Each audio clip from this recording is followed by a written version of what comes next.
Hey guys, take out your thumbs. Does your thumb look like this or does it look straight? If your thumb bends backwards like that, you have what's called a hitchhiker's thumb. Now, in this lecture called Patterns of Inheritance, we are going to learn about why your thumb looks the way it does, or why your earlobe looks the way it does, or do you have widow's peak, etc., etc. So we are going to learn some what are called classical genetics, classical Mendelian and non-Mendelian genetics.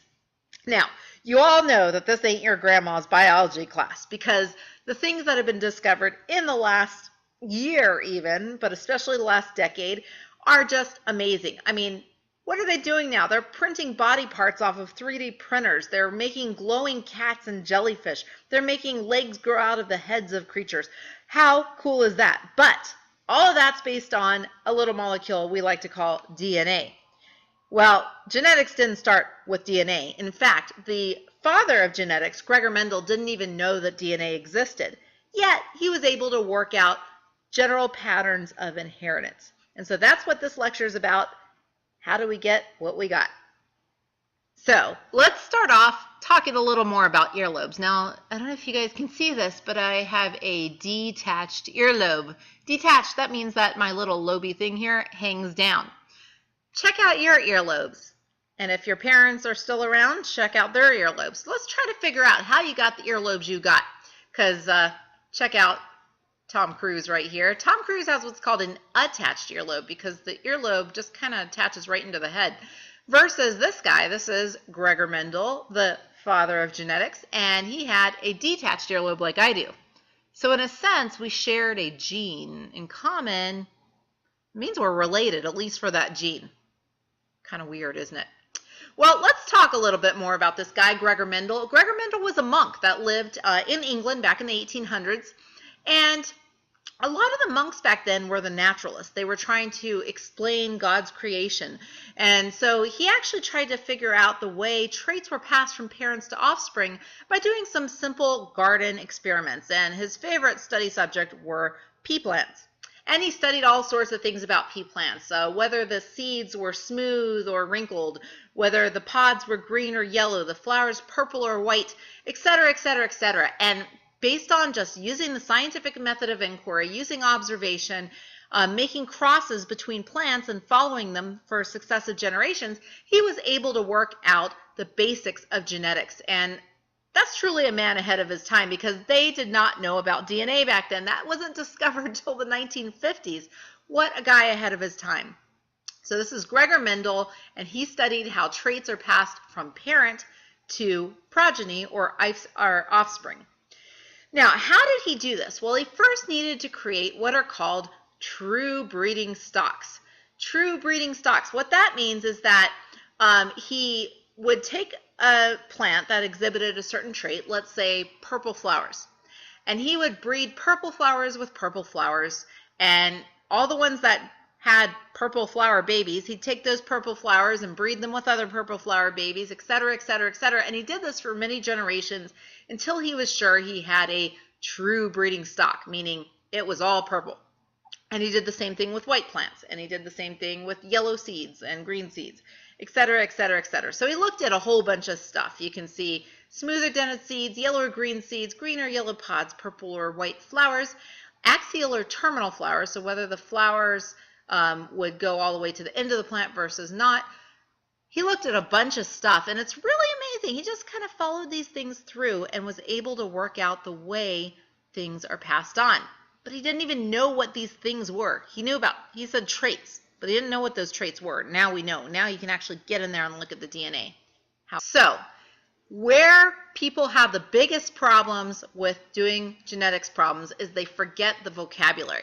So, especially as a non-major budding biology student, really focus on learning these vocabulary terms we're about to go over, because if you don't, you get confused with the vocabulary, with the lingo, and that impedes your ability to do the genetics problems.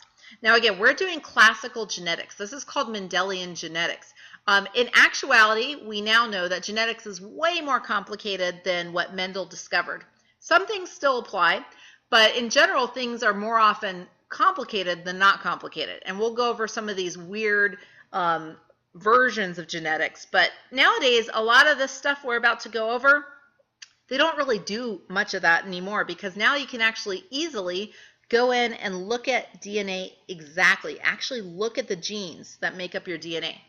So let's do a quick review here. So you've already learned what chromosomes are, and you've learned what DNA is. And just recall that on a chromosome, all it is a bunch of DNA squished down and wrapped around little proteins called histones.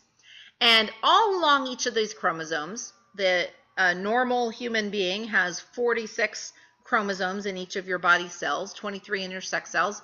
And there can be thousands of genes all along that chromosome, because every section of DNA, which might be thousands and thousands and thousands of base pairs long. So for example, the gene that codes for breast cancer, BRCA2, actually is somewhere around 50,000 base pairs long. But all of these are all along the chromosome, and so not every bunch of DNA codes for a gene. Some of it's what we call evolutionary junk, but some of it does. So for example, let's say there's a gene here, maybe this one codes for whether you have hitchhiker's thumb or straight thumb. Here might be another section of DNA that's a gene. Maybe this one codes for whether you have widow's peak or not, and maybe here's yet another gene that codes for whether you have a cleft chin or not.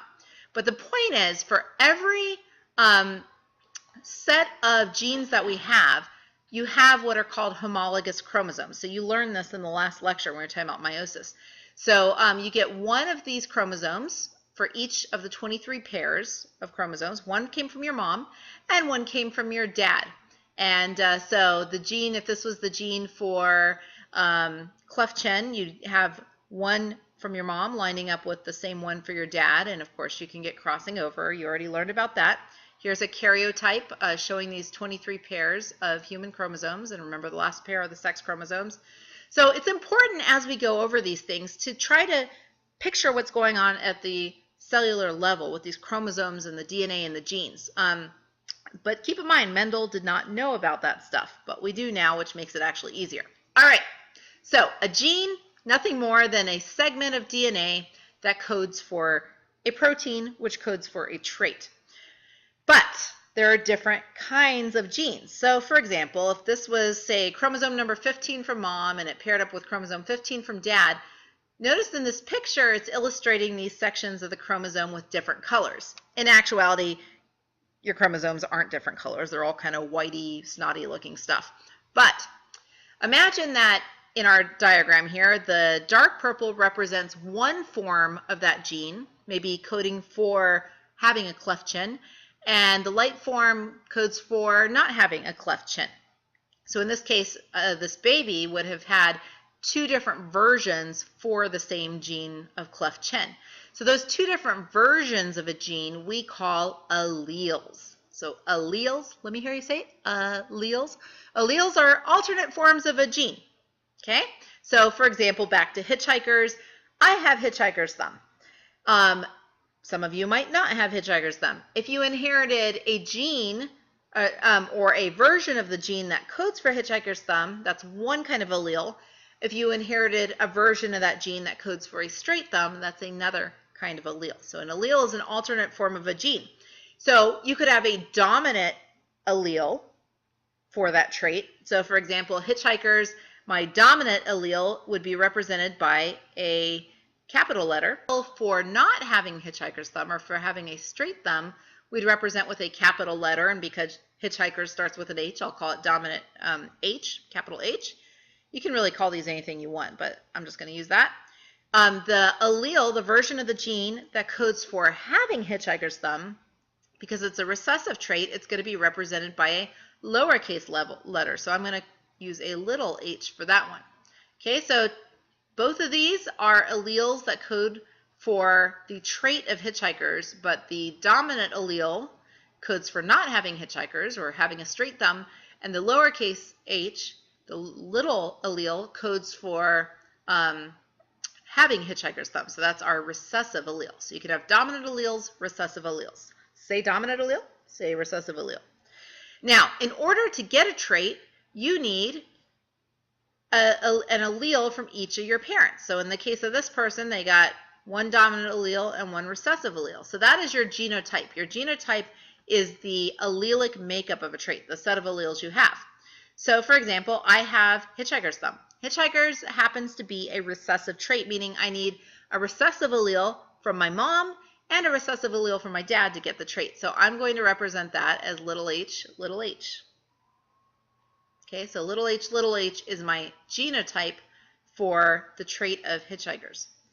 Now my phenotype is the expression of the genotype. So it's what you get out of that genotype that you had. So if my genotype is little h, then my phenotype would be Hitchhiker's thumb. Let's see if this thing will cooperate. Hitchhiker's thumb. Okay, so Hitchhikers, sorry that didn't come out very pretty, but Hitchhikers is the appearance of the trait. That's my phenotype. So Hitchhikers is the phenotype, which is the expression of my genotype, little h. Okay, I hope that makes sense. All right, let's continue on with our vocabulary. So the genotype is the allelic makeup of the trait, but depending on what genotype you have, we have some more vocabulary. So if you're homozygous dominant, homo means same, zygous refers to a fertilized egg, a zygote. So if you're homozygous dominant, that means you got a dominant allele from each of your parents. So in the case of Hitchhikers, that means I would be big H, big H. So that's the homozygous dominant genotype. Okay, so you get 2 copies of the dominant alleles. And in this example, big P for purple. All right, if you're homozygous recessive, which I am for Hitchhikers, that means I got a recessive allele from each of my parents, and therefore I would be little h. So this is homozygous recessive. Big H is homozygous dominant. Okay, so homozygous recessive, 2 copies of the recessive alleles, 1 from each parent. So, or in this example, little p, which in this case would code for the phenotype, white, for the flowers. Now, what about if you have 1 of each? If you're big H, little h, in the case of Hitchhikers, big H, little h. In that case, you do not have 2 of the same alleles. You have 2 different alleles, 1 from each parent.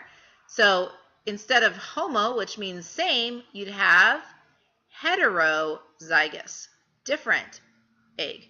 So this would be heterozygous, big H, little h. So you get 1 dominant, 1 a recessive allele. Okay, let's do a quick review. Your allele, alternate form of a gene. A gene, the expression of a section of DNA on a chromosome that codes for a protein, which codes for a trait. A dominant allele masks a recessive allele. If you're homozygous dominant, you have 2 dominant alleles, 1 from each parent. If you're homozygous recessive, you have 2 recessive alleles, 1 for each parent. And if you're heterozygous, you had 1 dominant allele, 1 recessive allele, one from each parent. This little picture here just shows you some other fun Mendelian traits that you can take a look at. Dark hair versus light hair. So if you're dark-haired, you're homozygous dominant or heterozygous. If you have light hair, you're homozygous recessive. So you can practice your vocab with these cool examples. Curly hair versus straight. Curly hair is a dominant trait, so you have to be either homozygous dominant or heterozygous to have curly hair. If you're homozygous recessive, you get straight hair. Oh, this one's really fun. Curly tongue. Can you curl your tongue? If you can curl your tongue all the way down to your chin, you are either homozygous dominant or heterozygous. If you cannot, like me, I can't lift my tongue out very far at all, then you're homozygous recessive. Funny thing is, my kids all have curly tongues. They can stick their tongues way out. I cannot. So what would they have to be? They'd have to be heterozygous, right? Ooh, fun. Mid-digital hair present. If you have hair on your digits in the middle. Or whether your eyes are blue or not. So if you have blue eyes, it's a homozygous recessive trait. If you have non-blue eyes, then you're either homozygous dominant or heterozygous. And widow's peak versus not. Widow's peak is a dominant trait. I have a little bit of one. So to get widow's peak, you have to have at least 1 dominant allele. So you're homozygous dominant or heterozygous. And whether your pinkies curl. So mine do not, which means that I am homozygous recessive. But if your pinky actually bends like that, you either homozygous dominant or heterozygous. Anyway, the fun keeps going on. Love this stuff. Okay, let's talk a little bit more about Mendel's thought processes and how he figured out the pattern of traits. So he took his true breeding stock and he called this the parental generation. He called it big P. So he first took true breeding stocks of one type and true breeding stocks of another type. So he took a parental generation times a parental generation and followed it through to their offspring. And that first generation of offspring, he calls it the F1 generation. So parental generation is called P. First offspring generation is called the F1. And then he took the F1s and he crossed them with each other. So F1s times F1s gives you a generation called, you guessed it, F2s. Okay, so, for example, here's true breeding yellow. We'll call it big Y, big Y. It's homozygous dominant because it's true breeding.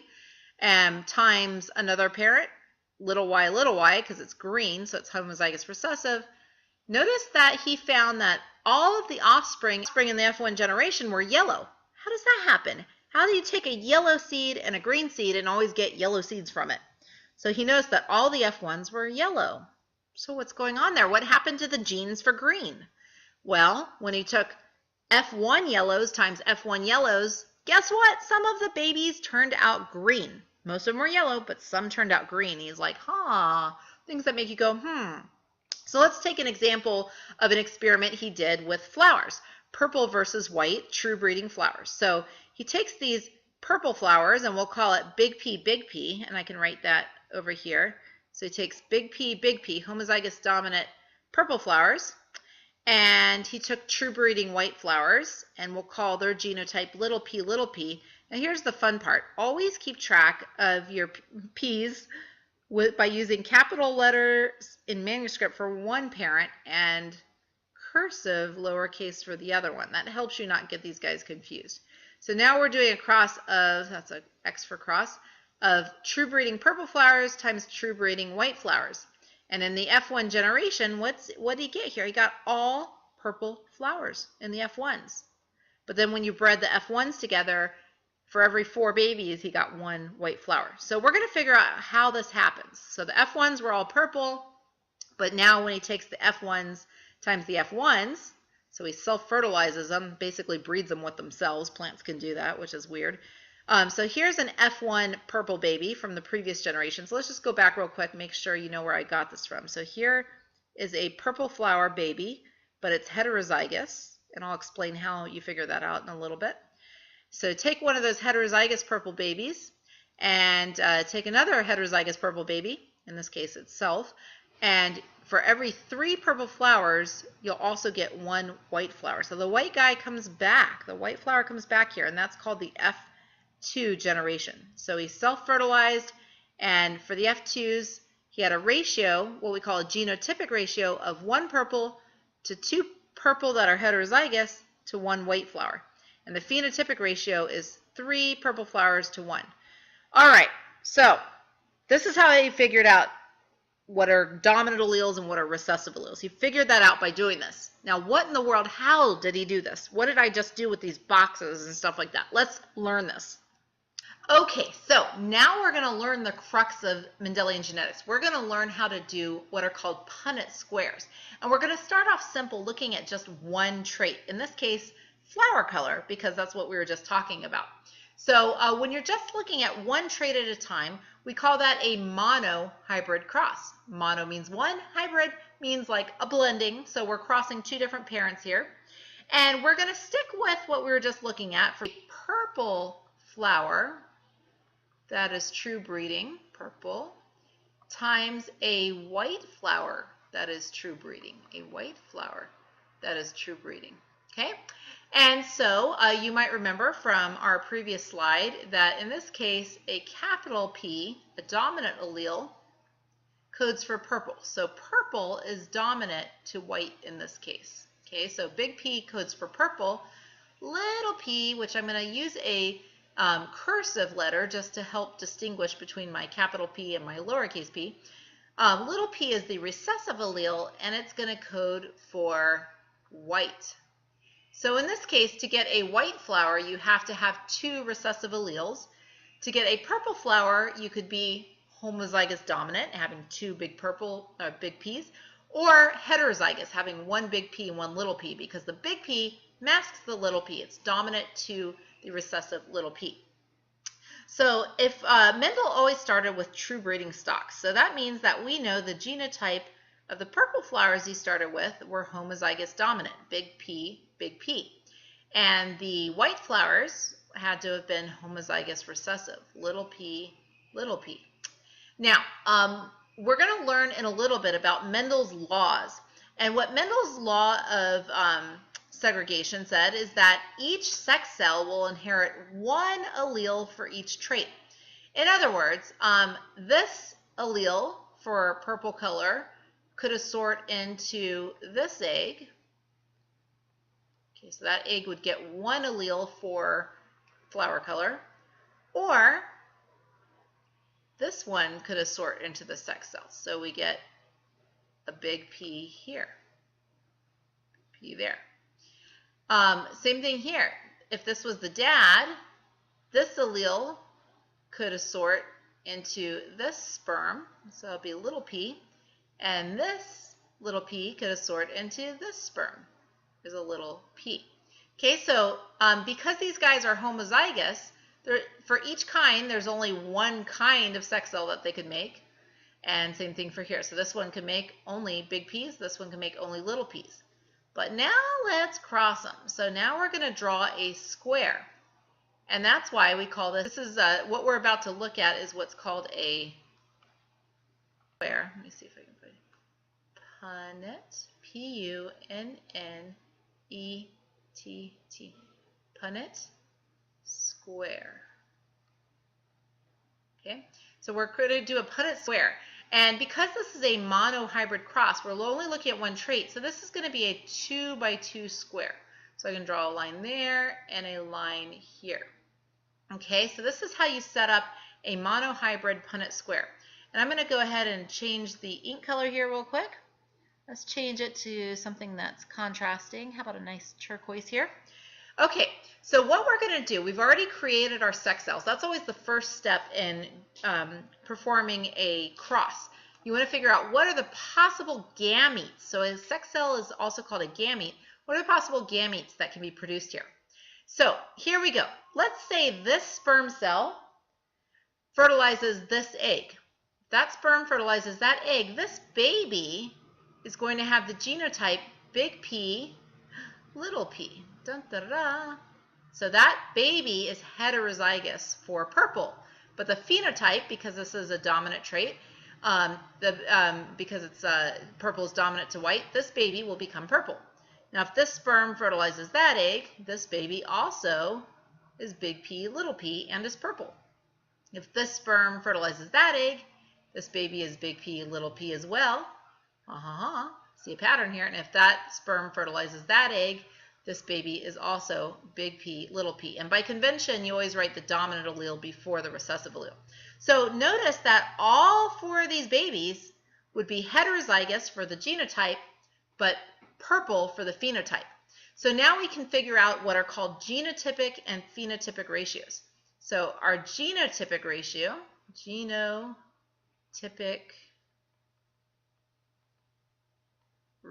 that's a C right there, ratio, genotypic ratio, draw a nice little line there, would be 4 out of 4 are big P, little p. But you say, okay, 4 out of 4 is also the same thing as 100%. Okay. Or you could also say a 1-to-1 ratio, right? If you divide both of these by 4, you could also express this as a 1-to-1 genotypic ratio. Now we also are interested in looking at our phenotypic ratio. So to figure out our phenotypic ratio, draw a line for that. Remember, the phenotype is the expression of the genotype. Well, 100% of these guys are purple. Okay, so 100%, so 4 out of 4 which is the same thing as saying 1 to 1, which is the same thing as saying 100%, all of these guys are purple. Okay, so that is our phenotypic ratio, 1 to 1 or 100% purple, and 1 to 1 or 100% heterozygous for the genotypic ratio. Okay, so that's a monohybrid cross. Let's try one more of these guys real quick. Okay, let's do a cross of, let's stick to Hitchhikers since that's what we've been doing. Let's say that mom is heterozygous for Hitchhikers, meaning she has a straight thumb, and she marries dad, who we will say is, let's also say heterozygous. So for example, this might be the F1 by F1 cross, right, where these are both heterozygous. So what are the possible types of eggs that mom can make? Well, this allele could assort into this egg, so she could have a big H right there, so she can make eggs that carry the dominant allele, or she could, and I'm actually going to bring this guy down here just to eliminate confusion, she could make eggs that carry this recessive allele. So this recessive allele could assort into this egg. Okay, so those are the possible eggs for mom, and I'll just write mom over here because we love mom. Okay. If this is dad, this dominant allele could assort into this type of sperm. So this would be a dominant allele type of sperm. Or that allele could assort into sperm. So this would be a recessive type of sperm. So these are the two types of sperm dad can make. These are the two types of sperm mom can make. And they're all the same. So now let's write our Punnett square. This will be a 2 by 2 since it's a monohybrid cross. And for clarity, I'm going to change color to, let's do something cool like orange. Okay, so now we say, let's figure out what our babies are going to look like. So these are the possible types of babies we can make with this combination of parents. So if this dominant allele sperm of dad fertilizes that dominant allele egg of mom, that baby comes out homozygous dominant, big H, big H. If that dominant allele from dad fertilizes that recessive allele egg from mom, that baby comes out heterozygous. It's a little h right there, heterozygous. And if this little H sperm of dad fertilizes that big H egg of mom, that baby is also heterozygous. And if that little H sperm fertilizes that little H egg of mom, that baby comes out homozygous recessive. So you can see how I'm using this lingo pretty fast. You need to learn the vocab. Okay, so let's figure out our genotypic frequencies. That's always step one. Genotypic frequencies, and I'm going to abbreviate frequency, F-R-E-Q here. Okay, so remember, genotypes are the set of alleles that you have. So let's look and see what types of alleles we have here and what types of genotypes. So we have a genotype of big H, big H. That's one possibility. There's also a possibility of being heterozygous and a possibility of being homozygous recessive. So let's figure out how many we have.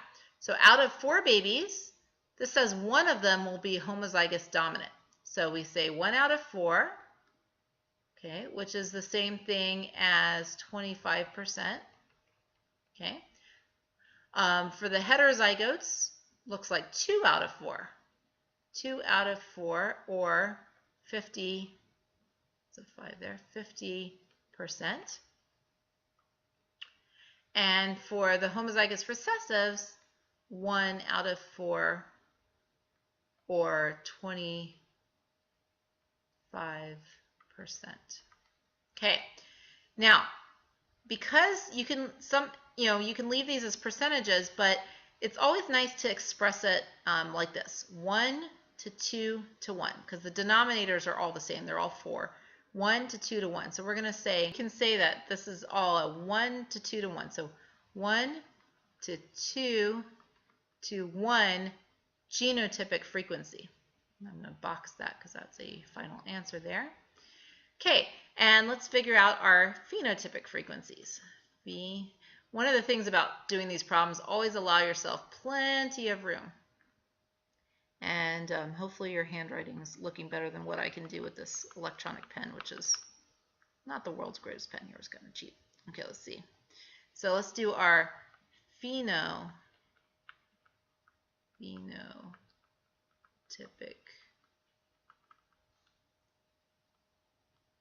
frequencies. And again, I'm going to abbreviate frequency here. Okay, so for my phenotypic frequency, well, let's figure out what are the possible phenotypes here. I could have straight thumb, meaning no hitchhikers, right? So that's one possible phenotype, straight thumb. Or I could have a hitchhiker's thumb. Hitchhikers.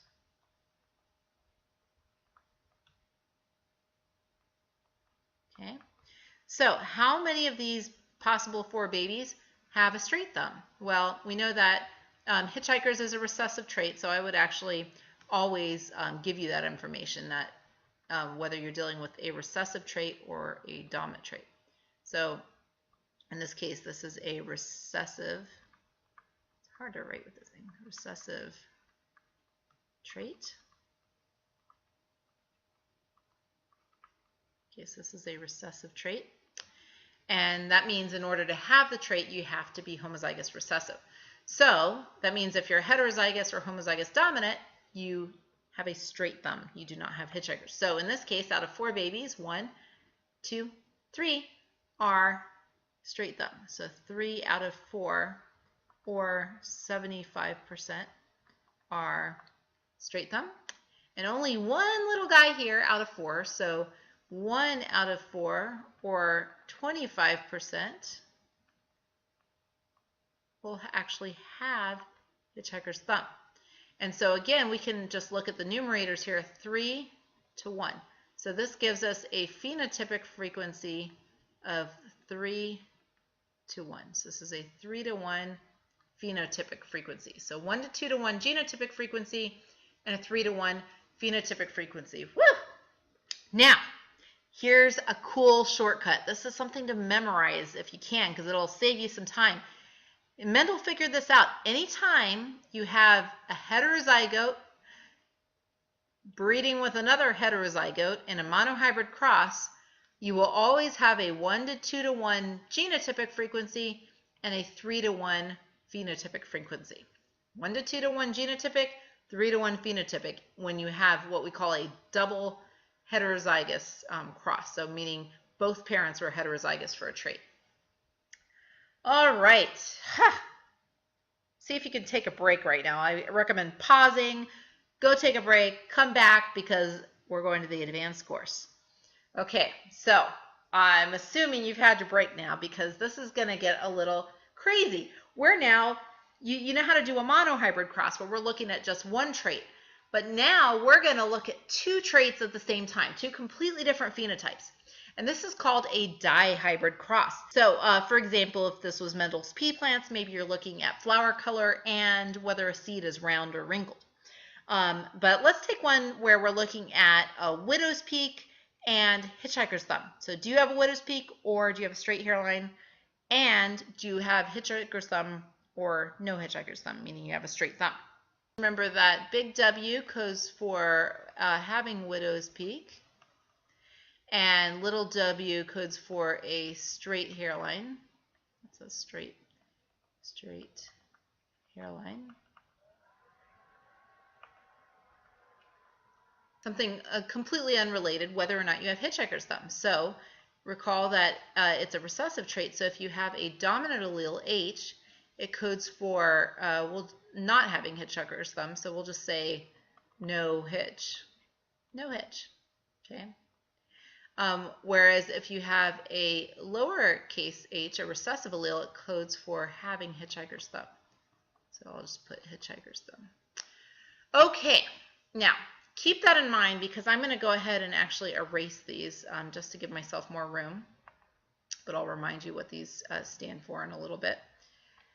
Okay, so what we're going to want to do is leave ourselves a lot of room. Now let's say that we're doing a cross between 2 heterozygotes, someone that's heterozygous at each locus.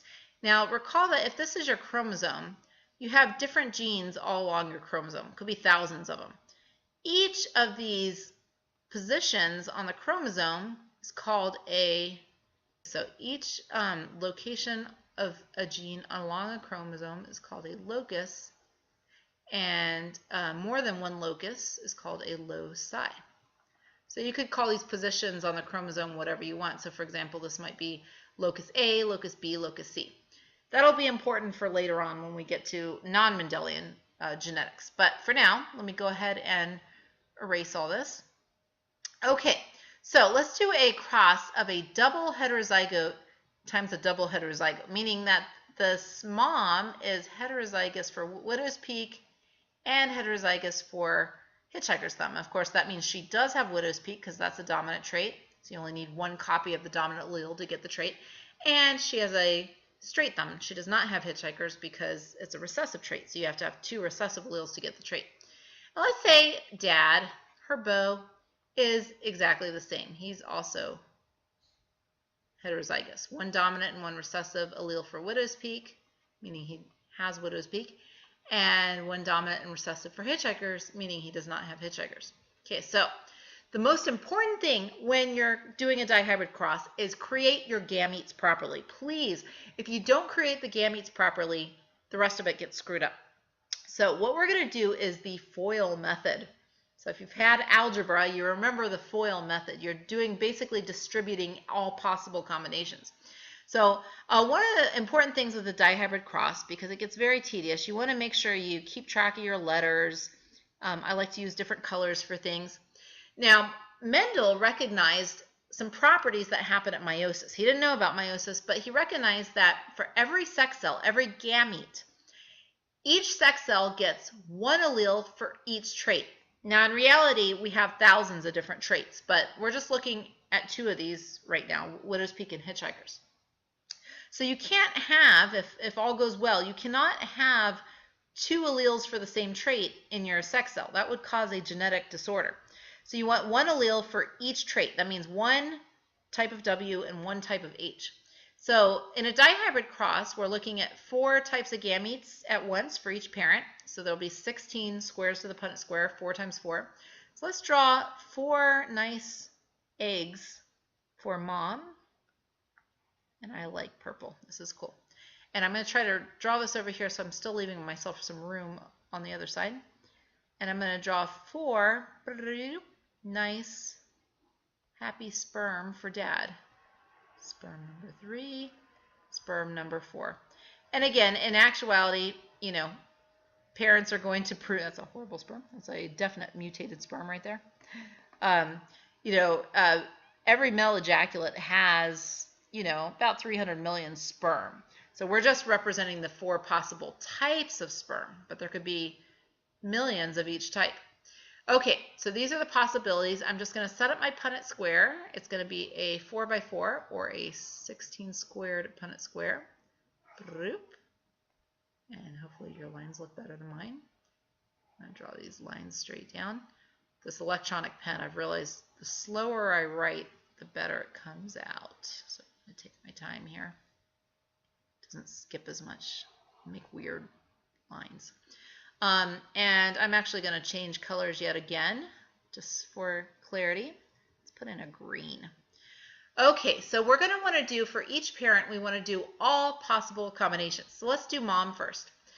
Mendel's law of segregation, one allele for each trait ends up in each sex cell, and they happen independently of each other. So big W so this allele for widow's peak for mom could assort at meiosis with this allele for Hitchhikers. So this egg gets one dominant W and one dominant H. Okay, so now you're like, what's going on here? Where are these letters coming from? So remember, these are each alleles. They're segments of DNA. And you want each sex cell to only have one allele for each trait because you want, that haploid egg and a haploid sperm to come together to make a diploid baby. So recall that from before.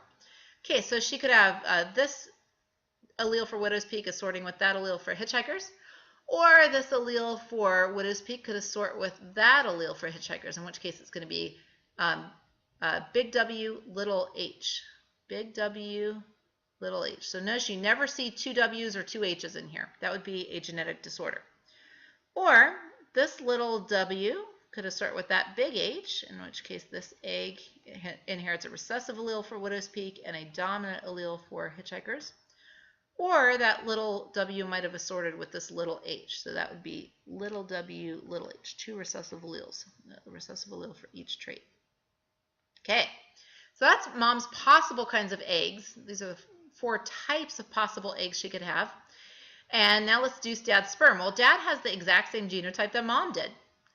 It means they're kind of inbred in a way, which is weird if you think about it, for these traits anyway.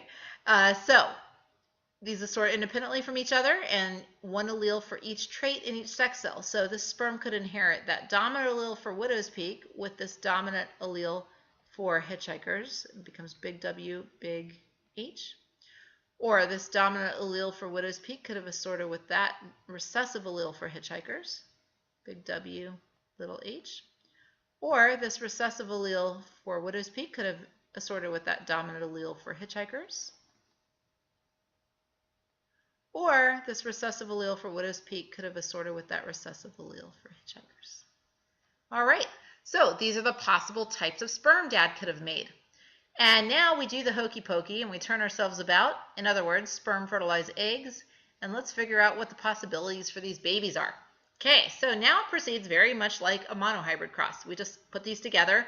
Just remember, by convention, you put the same kinds of alleles together. So all the W's will go together in the baby square, and all the H's will go together.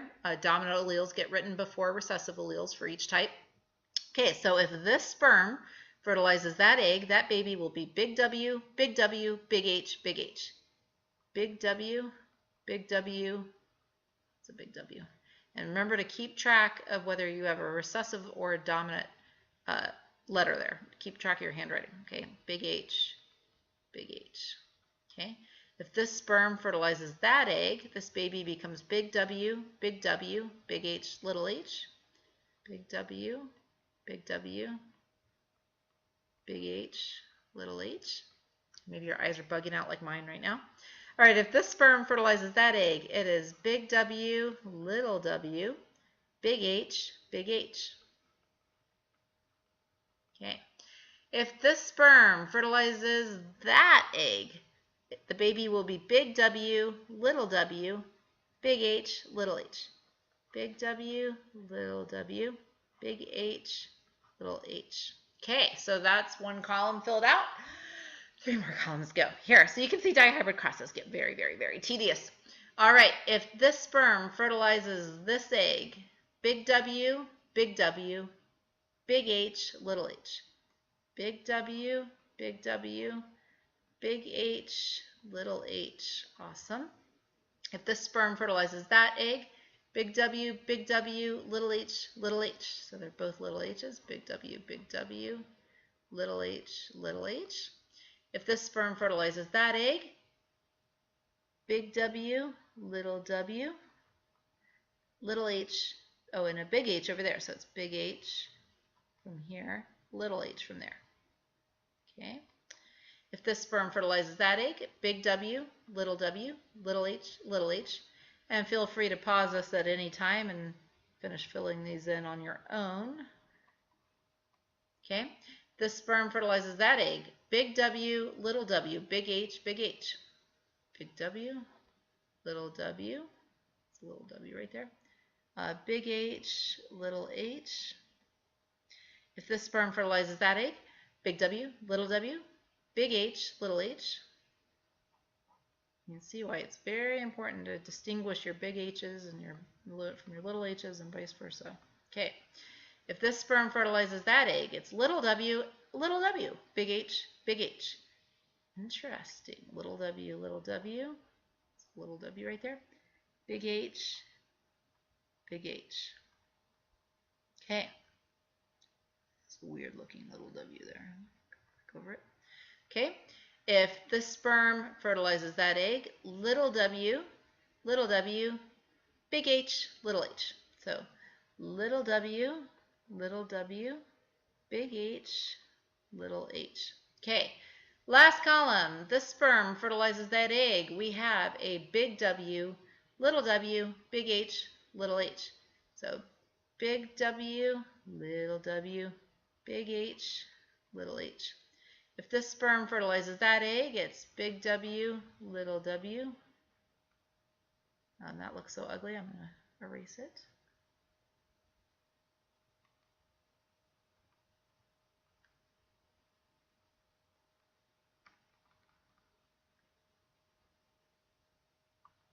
Okay, so this sperm fertilizes that egg, big W, little h, little h. Okay, if that sperm fertilizes that egg, little w, big H, it's over here, big H, little h. Okay, and finally, if this sperm fertilizes that egg, we have little w, little h, little h. Little w, so little w, little h, little h. Wow, those didn't work at all.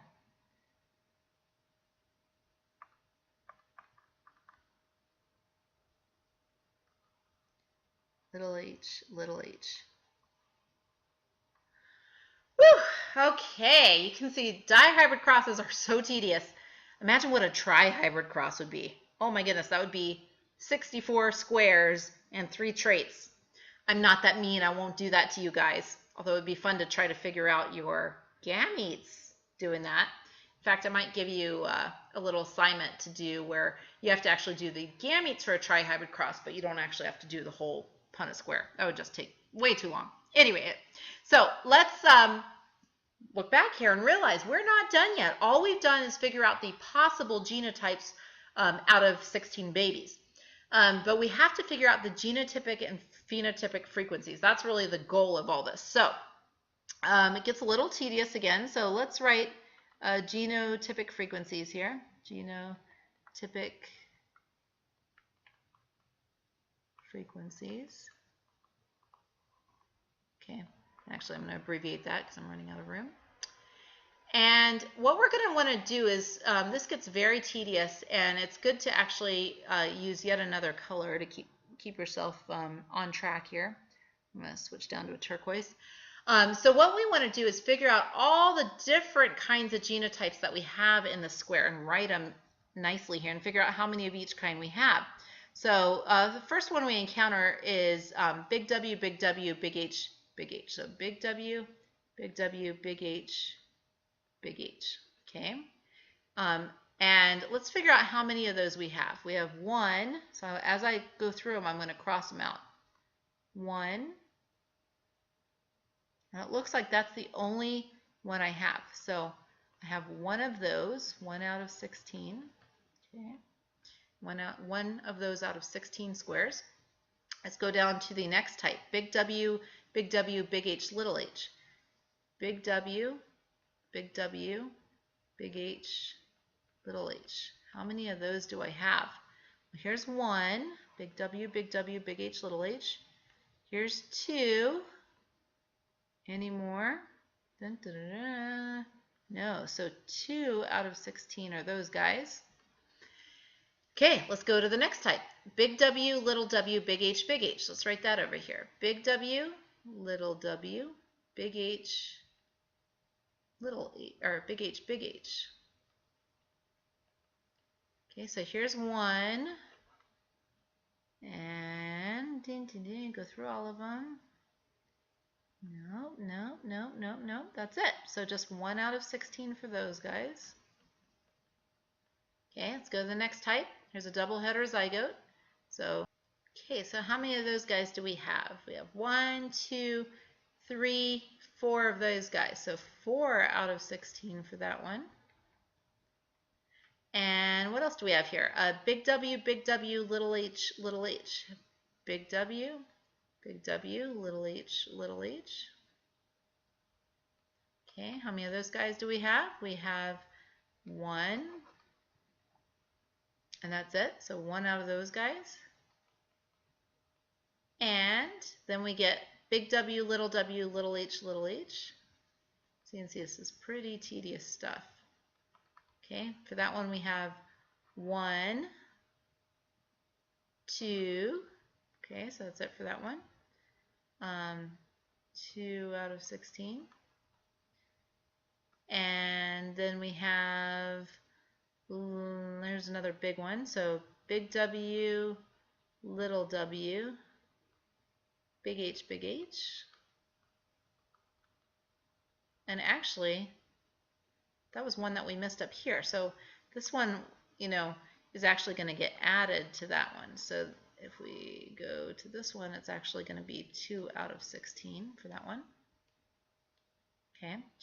And so we had missed that one, so let's cross that guy off.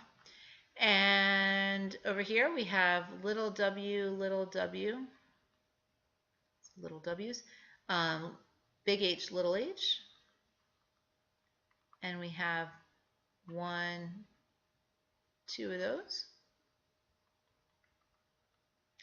And it looks like for this little w, big H, we actually have another one I missed here. So, oh no, sorry, that's big W, little w. So we also have a little w, big H.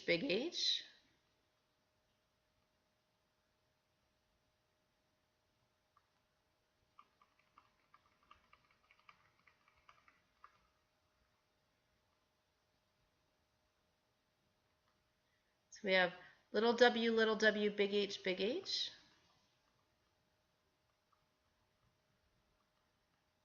Okay, and there's one of those. So that's 1 out of 16.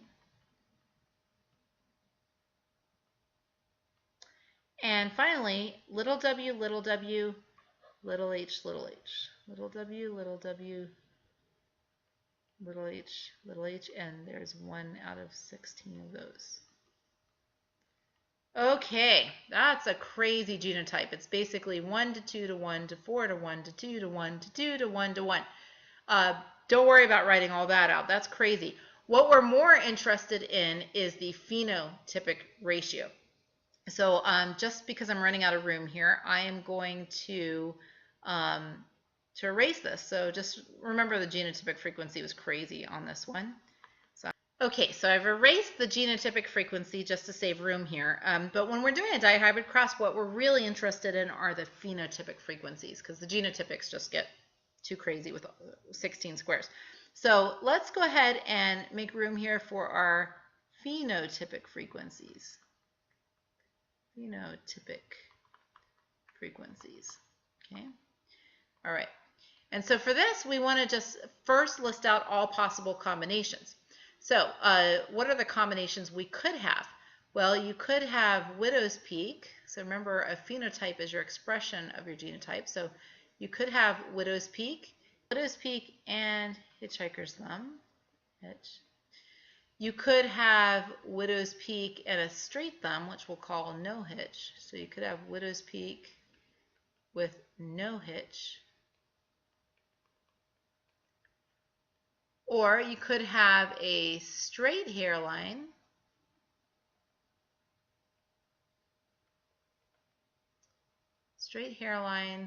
with hitchhiker's thumb.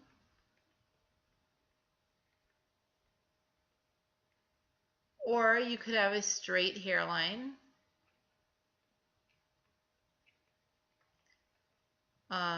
with no hitchhiker's thumb, a straight thumb. So these are the possible kinds of phenotypes you could have in this situation. And so now we just got to figure out how many of each type we have. Okay, so let's count all the ones that code for widow's peak with hitchhiker's thumb. So remember, widow's peak is a dominant trait. So to get widow's peak, you only need to be homozygous dominant or heterozygous. To get hitchhikers, it's a recessive trait. So you have to be homozygous recessive to have hitchhikers. So let's start in the corner here and we say, okay, this is coding for widow's peak and no hitchhiker's thumb. So there's one, and I'm just going to take a little tally here. So widow's peak, no hitch. There's one, and I'm going to change colors here. Let's take tabs with a green here. Okay, so there's one little tick mark there. Actually, I'm going to have to write these under it. Here's one little tick mark. So I'm going to say we've done that one. This one here is also coding for widow's peak, no hitchhiker's thumb. Okay, so I'm going to put another little tick mark there. This one, same thing, widow's peak, no hitchhikers. So let's put another vote for widow's peak, no hitchhikers. And this one, widow's peak, no hitchhikers. Another one.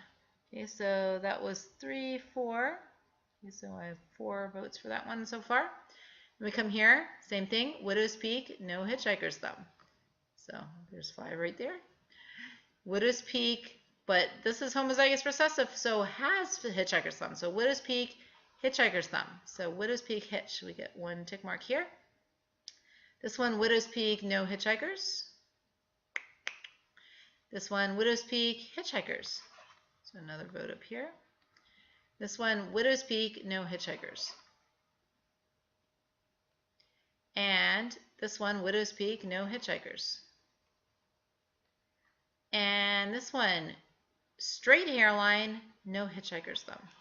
Straight hairline, no hitchhiker's thumb. Here, straight hairline, no hitchhiker's thumb. Same thing. And here, widow's peak, no hitchhiker's thumb. So we got another vote there. Widow's peak, hitchhiker's thumb. And straight hairline, no hitchhikers.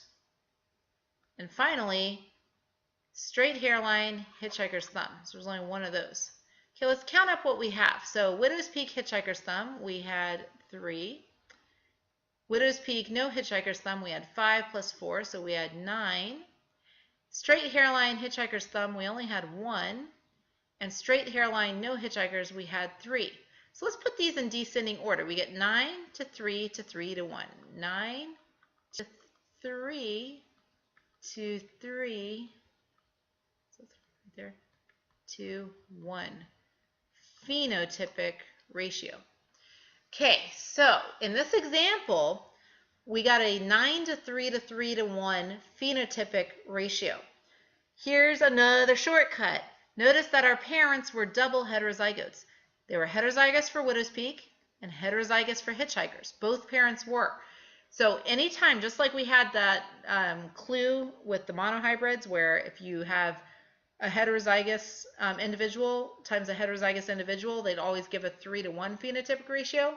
Well, in a dihybrid cross, where you're looking at 2 traits, if both parents are heterozygous at each locus for each trait, you will always get a 9 to 3 to 3 to 1 phenotypic ratio. So memorize that. It'll save you lots of time. 9 to 3 to 3 to 1 phenotypic ratio in a dihybrid cross where both parents are heterozygous for both traits. Woo! All right. Take a break. We got through that. Here is just one already filled out for you. This is where we're looking back at peas again, and we're looking at round versus wrinkled seeds. So round, big R, is dominant to wrinkled, little r. And yellow versus green seeds. So yellow, big Y, is dominant to green, which is little y. Okay, so remember we have to FOIL. So here are the 4 type of gametes this seed can make. So this big R could sort with that big R. So then this egg becomes big R, big Y. If this big R associates with that little y, this egg is big R, little y. And notice this says female gametes, that's why I'm putting my eggs up here. If this little r sorts with that big Y, this egg is little r, big Y. And if that little r associates with that little y, this egg is little r, little y. And then if this dad over here is the same, again we have a big R with the big Y, so that would be this sperm right here. This big R with that little y, that's that little sperm. This little r with that big Y, and this little r with that little y. Okay, so 4 possible sperms, and you just put big R, big Y, big Y. It's this baby, big R, big Y, little y, etc. And so it fills out the whole thing. But the total phenotypic ratio, because these are both parents are heterozygous for each trait, you end up with a phenotypic frequency or phenotypic ratio of 9 to 3 to 3 to 1, just like we did before. That's how to do a dihybrid cross. All right, pause it, take a break, come back. Okay, last bit before we go on to non-Mendelian genetics. We're still on Mendelian genetics here, and this is a test cross. So one of the things Mendel would do is he'd go out and he'd just find a purple flower, and he'd say, if I just randomly pick a purple flower, how do I know if this purple flower, if its genotype is homozygous dominant or heterozygous, because both of those genotypes code for purple? Well, you can do what's called a test cross. So in a test cross, you take an unknown individual and you cross it with a known individual. So in this case, you're going to take a purple flower that's unknown and cross it with a white flower. And so by crossing it with a white flower, we know that to be a white flower, in this case, you have to be homozygous recessive. So we know what the genotype of all white flowers is in this case. And then you look and see what happens with the babies. If always, for every 4 babies, if they're all purple, and that's consistent every time you do this, it's probably homozygous dominant. But if you cross it and half the babies come out white, you know that the unknown purple flower had to be heterozygous. So let's real quickly draw this out, and in the spirit of purple and white flowers, let's go ahead and make our ink color purple. All right, so we have the unknown flower. We know it's purple, so I will just draw a nice little, okay, this is a horrible flower, but here's my purple flower. We don't know what it is. We know that because it's purple, it has to have at least one dominant allele, but we don't know what the second allele is. But what we're going to do is we are going to cross this flower. Let me go here for yellow. We're going to cross this flower with a white flower. So I'm going to choose a white color here. So we're going to cross it with a white flower. And we know that the white flowers have to be homozygous recessive. So it has to be little p, little p. Okay, so let's just do our gametes here. We know that you could have one type of, in this case, egg that is purple. Actually, let me go ahead and make it purple. Okay, so this is going to be purple. And for sperm, we know that this guy can only make little p sperm. So I'm going to write little p or little p. So it could be from that one or that one. And these are going to be the types of sperm. Okay, and then you watch this. Okay, so if the baby came out big P, little p, so you know that one's going to be purple. Big P, little p, that one's going to be purple. But we don't know what this was. Let's say if it happened to be a recessive allele, then half of your babies are going to come out white. Okay, so I'll just go ahead and those white, whereas the other ones are going to be purple. Okay, so half of them come out purple and half white. So if you find that these babies, half of them came out white, you know that the second allele had to have been a recessive allele. And just to be consistent, I will make that white. So half of those, so that flower must have been heterozygous in that case. So you're kind of working backwards. But if you had found that all the babies were purple, you know that the second allele would have had to be purple, would have had to be dominant. And it would have been a homozygous dominant purple individual.